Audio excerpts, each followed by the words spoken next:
Namajetri meaning is a common trend nowadays that when a manga or a light novel or even a visual novel reach to a certain height of popularity, they will have the potential to get adapted into an anime or into other some form of media such as video game or the worst kind of all, live action adaptation.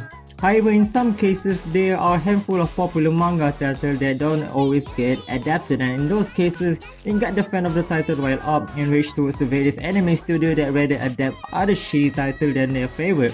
And it's understandable. Who don't want to see their favorite manga or light novel to come alive or can move elegantly in their screen? I have many titles that I have in mind that are worthy of an anime adaptation. However, then there's the case where I think that some titles should just stay as they are, and as you can see from the title of this video, I'll be only tackling one specific title. But first, let's discuss what type of factor that makes an adaptation work. Cue the transition.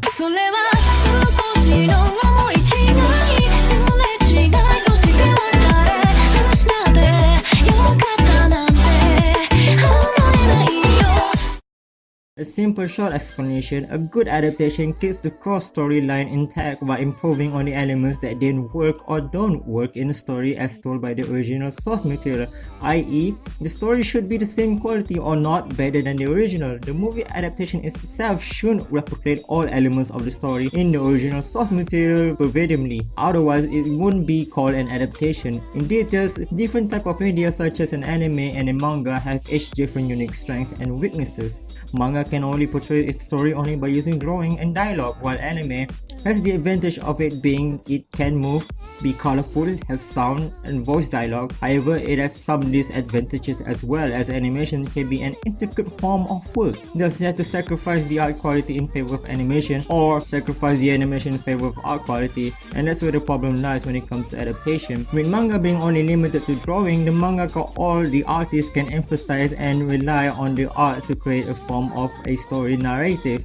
Thus, you got manga that has really beautiful art, interesting concept and detailed art style, and that's where anime adaptation can be lacking most of the time. It's not to say manga art style can be translated well into anime form. We can thanks to JoJo and Banana Fish for that, but sometimes or not most of the time, adapting complex manga that has detailed art style like Vagabond and Pun Pun can be a heavy of a task. In short, it's not impossible but can be difficult and can cost a lot, like how trying to make a fighting scene work. And animation can make a movement and action more fluid and expressive. Well,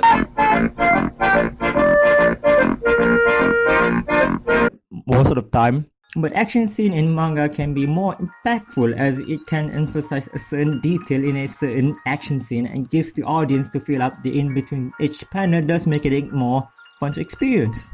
Then there's come the storytelling aspect of adapting a manga title. To rephrase on what I have said, manga relies on panel structuring and page flipping to tell a certain form of narrative. Depends on the manga, it can create suspense, build up and punchline or even jump scare, and that's where most challenge anime studios have to deal with most of the time when adapting any kind of title. How do they able to translate something that the manga have made and structured it exclusively for manga into something that can make sense in the context of an animation without butchering out? More often than not, some titles get adapted but didn't get the treatment that it deserves. Comes in Berserk and Junji Ito story collection. Junji Ito story collection specifically I found is a prime example on how to not to adapt an anime.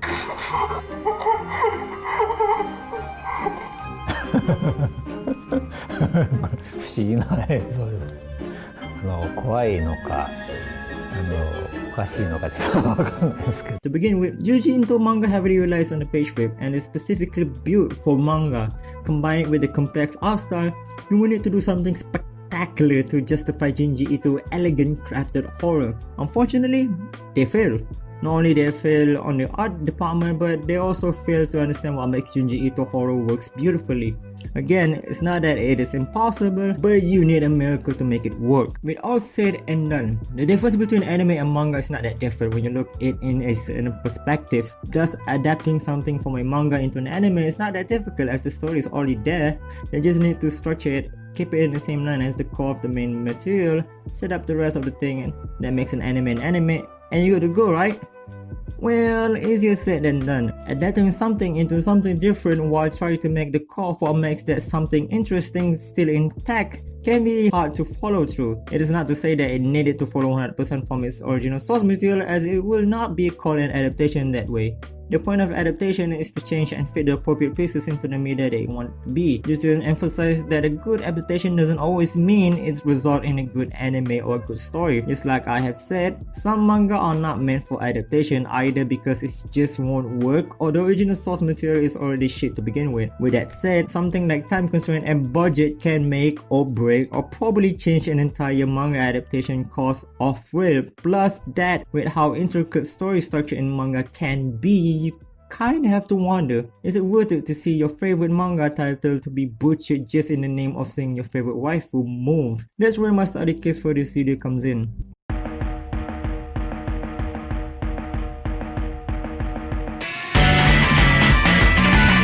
Komi-san or Komi-sho desu, or the English title Komi Can't Communicate, is a slice of life manga created by Tomohito Oda. The story revolves around our main protagonist named Shoko Komi.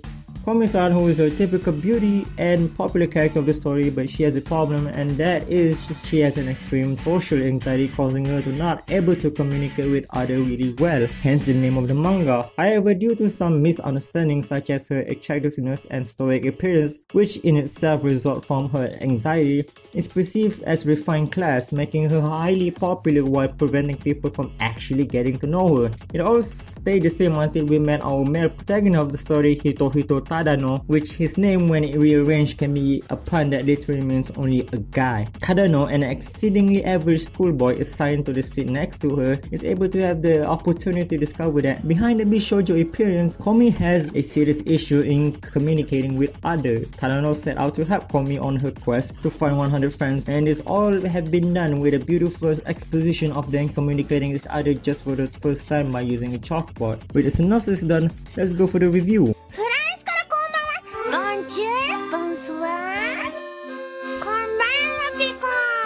The manga is really fun and really enjoyable to read. With its simple plot concept and its various fun, dumb and vivid cast of characters, the manga never failed to make me laugh and enjoy each chapter of it. Now, for those who already read and know Komi-san will easily see that the manga revolves around the concept of social complex, with each different character have different type of social issues / complex. For example, this breed of a human named Osana Najimi, which name is a pun that translates to childhood friend, is a character that contrasts to Komi, have an amazing talent to befriend everybody that they are met regardless the look or the personality, thus resulting them having a lot of friends. Najimi are an exceptional character that have the most wild extroverted personality in the manga. Then we have Naruse Shisoto, which name is a pun for narcissist. Shisuto is the most narcissistic trait character in the manga that thinks everything happens revolve mainly around him, when it's not. We got Agari Himiko, which name is a pun for stage fright or can also be a pun for vulgar and gluttony. Himiko is a character that is the masochistic character of the manga that has a stage fright issue. Katai Makoto, the big, tough, scary guy but has a timid and awkward issue. And just like Komi, in a way that people mistaken his scary and dangerous look and perceive him as being a gangster despite his scary looks only caused by his timid personality. Basically, he is Komi 2.0 being a body of a Chad JoJo character. Last but not least, we have our main male protagonist for the manga, Hitohito Tadano. Despite being one of the most normal characters in the manga, he has one special ability that only he and his sister have, and that is to read the in-between fine line of each interaction. Basically, he can easily read the environment without being in the environment. You know, just like a decent normal human being in real life. Him and the other that I have mentioned are the only few examples that shows how really decent a group of characters in the manga are. The amount of good characters in this manga is many. I would say that it's scat dance or gintama many. If you haven't found out the pattern already, each character in the manga, some form of another, is a pun. Regardless, the manga has a stupidly clever way of implementing the meaning and the pun of the character into the character personality themselves, but it doesn't mean that all of them are all one-sided. Some or not most of them have different sides of them that feel natural for the settings of their character. For example, Tadano, because of his ability to literally read the other character personality of the manga, he sometimes can overread a certain situation and blunders. Shisuto. Despite being a narcissist, he can sometimes care for everybody else as much as he cares for himself. Najimi, despite being the most extroverted one, they also want some time for themselves and just wanted to be in a small group. I commend for the mangaka to be able to write many good versions of character despite how many they are without making it look stale and able to give the character a certain form of respect, regardless whether it's the main character or not. Unlike that one certain title. Enough said, I think it's overdue already. Let's go straight on why I think this title should get an anime adaptation. Hey, カンパン、こんなとこで何してんの？なんで外で遊んでんの？デートか？うえ、スタイル The core story isn't that complicated, and so does the art style. It's a coming-of-age story about a group of young students that just want to enjoy life. That's it. It's your typical average slice of life story, just like any other slice of life title out there. The complication comes when we're talking about the narrative and the story structure of the manga. The manga has a distinct story structure when it comes to its narrative. Kinda goes against what makes a good story good and in-depth, and that is show don't tell concept. The manga is a little bit different than the other slice of life story out there, as the manga follows the opposite of that concept, which the manga use the tell more rather than showing concept. The story heavily depends on you literally reading the character alongside Tadano, as the manga will provide the reader with various detailed information about a certain character in a specific given moment and shove it onto your face without giving you any chances to figure out anything at all. Thus, it uses a lot of exposition and dialogue. The story structure is contrast to the main concept of the plot, which is figuring out and reading hints in between the lines. Generally, that may sound dull and contradicting. It's like how a story that mainly focuses on fighting but rarely has fighting. However, in some way, the mangaka able to make it work and make it interesting, and I give a huge respect for the mangaka as something like this can be done poorly.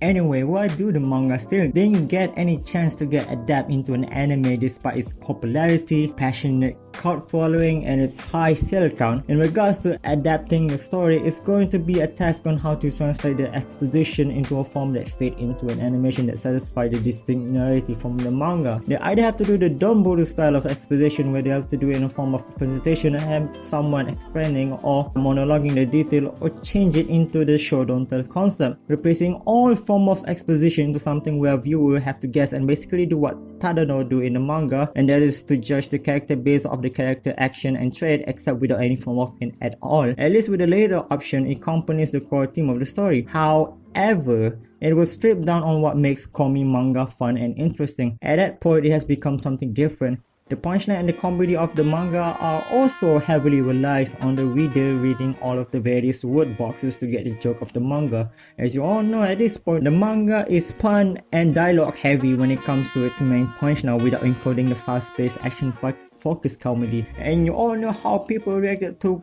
pun dialogue when worded it out loud. Not only that, then there's the Komi situation. In the manga, Komi rarely talks, and even most of the time she doesn't even talk at all except on the phone and occasionally and not until the later volume of the manga where she begins to talk. If it were to turn into a 24-minute anime episode, expect Komi wouldn't do any talking for the entirety of the episode. Komi having a dialogue in the manga is a rare moment, and when Komi did get a dialogue, it's a special occasion that worth celebrating. It's like seeing Pecola finally able to beat a game without something fucking up. Therefore, giving Komi a voice is out of the option, as giving Komi a voice will defeat the purpose and the charm of Komi as a character in the context of the manga. Sure, they can change it and give Komi a voice for her monologue, but again, it defeats her charm and will probably piss off some of the fans. I can't see it in any way, shape or form they can bring up Komi while justifying and satisfying the core concept of the character in the manga. Alright, let's get into some argument. 普通にグイグイ行こう。ピエンピエンピエンピエンピエンピエンピエンピエン This is a pen! But I've been doing a little bit of digging to make this video, and what I mean by digging, I mean by going to Reddit and some anime forum that discuss about Komi didn't get an opportunity to be adapted into an anime. What I have discovered from my digging is that some of the people make the argument about how the manga have the potential to turn into something like Nichijou. I would agree if Komi doesn't have that much dialogue. Nichijou is really, and I mean really, is a fast-paced action-heavy comedy anime, while Komi is a dialogue-heavy title where build up and punchline need to take some moment for it to work and can't be rushed out unlike Nichijou. If anything, I see Komi to be potentially similar to Scat Dance, just without the concept meta reference comedy. Then, other than that, the other argument that they've commonly made, and I don't even know how they even get this idea, is that KyoAni is the suitable studio to adapt this manga because they made Lucky Star, Nichijou's Silent Voice, and Violet Evergarden. I see on where they're standing, but how and why? Lucky Star is an entirely different concept than Komi. Nichijou is Nichijou. A Silent Voice is a beautiful, tragic, and emotional tale revolved around a concept that is really dark and heavy that only has one mute character, while Komi has at least 4. And Violet Evergarden is a story about a character trying to rekindle her soul and emotion by helping other people connect with each other in a post-World War settings. How do you guys even make the connection? I know KyoAni is a great studio that can make great anime and I really love them, but a good reputation doesn't mean they can always do a good job. Just look at Madhouse. Madhouse is a great studio that has great anime track record, but even they have some questionable anime blunder. My point is, even Leuche Studio can pick this title up and it won't change a single thing if it's land on the wrong hand. In the end of the day, even if Komi can't communicate, do get picked up by an anime studio one day, I will bet the anime will be average at best. Don't get me wrong, I also do want to see some of the beautiful moments that the manga has to offer to be animated and come to life, but so far what I found, I can't see the manga can be made into a good anime that gives justice to its original source material, unless some anime studio are able to do some miracle work, unlike its peer that already got adapted, currently adapted, and confirmed to get adapted, such as Tagaki-san, Uzaki-san, and Nagatoro-san. I'm happy and satisfied with Komi-san to just stay as Komi-san, the manga. I would eat my word, however, if the anime do manage to get adapted and defeat my expectation and become one of the most great anime of the century. However, until then, I hope you guys enjoyed the video. If you do manage to reach it until the end, hope you guys have a great day despite what problem you have. Selamat tinggal, sayonara, poshta, matane, and bye bye.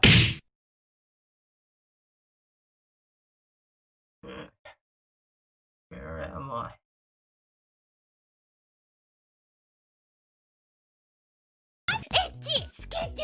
Oh, who would have?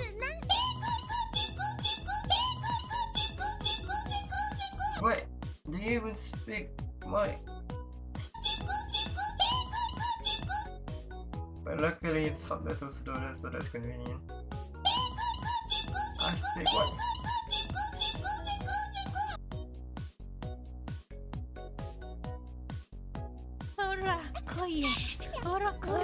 Oh shit. So I take this no matter what.